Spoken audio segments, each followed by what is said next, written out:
Hey everybody, thank you so much for tuning in. Today's video is a super duper simple, all Dollar Tree tabletop torch. These things are super duper convenient because they keep mosquitoes away and they add this beautiful ambiance to your outdoor area.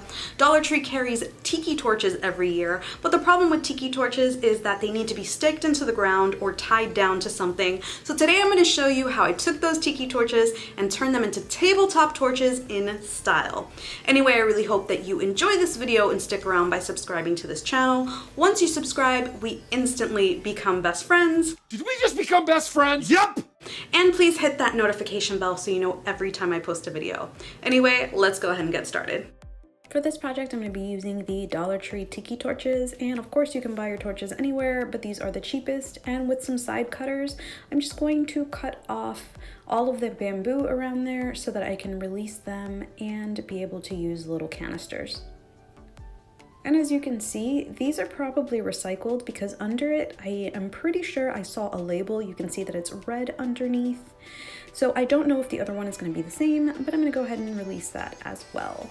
So you can use regular scissors, but this is actually pretty tough, so I definitely suggest side cutters. So now I'm just going to push this out. And as you can see, they are both clearly painted, so these are recycled, meaning that you can go ahead and paint yours. So before you paint yours, you have to remove the wick. Now to remove the wick, basically all you have to do is unscrew the top and then pull it out. If you like the colors that it comes in, you don't have to paint it, but I wanted it to be gold so it can match the rest of them. So this is the finished product, and this is your first tiki torch, very simple. And in order to put the wick back in, I'm going to make my life a little bit easier by grabbing some painter's tape and wrapping it around the top. As you can see, the top is unraveled, and I don't want to use the bottom because it will unravel as I'm pulling it through. So as I'm placing my painter's tape on there, I'm making sure that I place it like a little cone so it's easier to pull through. Now you can use masking tape, anything that isn't duct tape, so that it comes off easily. So now that you have your little cone shape, you can feed it through with no issues. And here's a tip: if you want to use one of the bigger mason jars and these wicks are way too small, you can also grab some cheesecloth, fold it up really tight, and use that as a wick. It works just as well. Just wrap it up with a little bit of cotton twine and you'll be fine. So I'm going to take my time removing this because I don't want it to unravel, and this is the very first table torch, super simple. And now we're going to move on to the second one. This is a Dollar Tree mason jar, and you can use any mason jar. These are the ones that they had last year, and I turned these into Moroccan lanterns. I'll leave the link in the description if you want to see how I did that, but I'm actually going to be using the Moroccan lantern ones because I really like how they look. But I am going to be using the lid from the other mason jar. So as you know, mason jar lids do come apart for canning purposes, and I want to make sure that doesn't happen. So with my E6000, I'm going to attach those two pieces together. And you want to make sure that you're letting everything dry completely for 24 hours before moving on to any other step. So once you've attached it, leave it alone, walk away, and do your thing.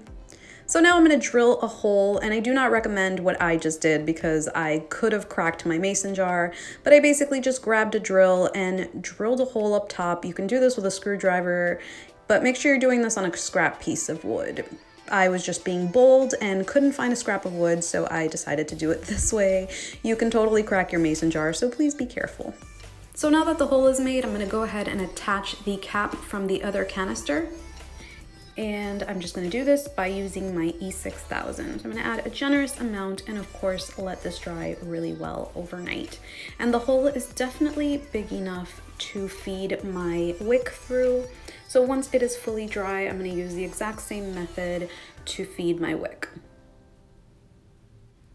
So now it's completely ready to use. You can screw it on, you can add your citronella oil. I'm going to set this to the side for now because it's time to move on to my favorite one, I found this in the kitchen section of Dollar Tree, and it's got this cute little cork, but the best part is that it has an area where you can screw a cap on, and our tiki cap fits perfectly on here.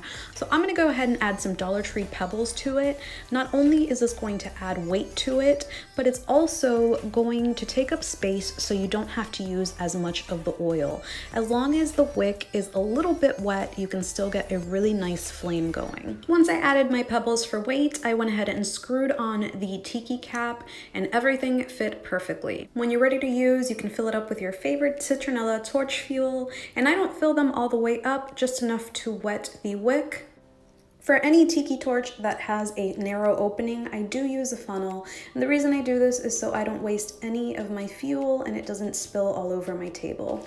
Now your torches are ready to use. When you light them, please make sure to keep them away from children and anything flammable. And if you like this idea, please don't forget to give me a thumbs up. Thank you so much for watching.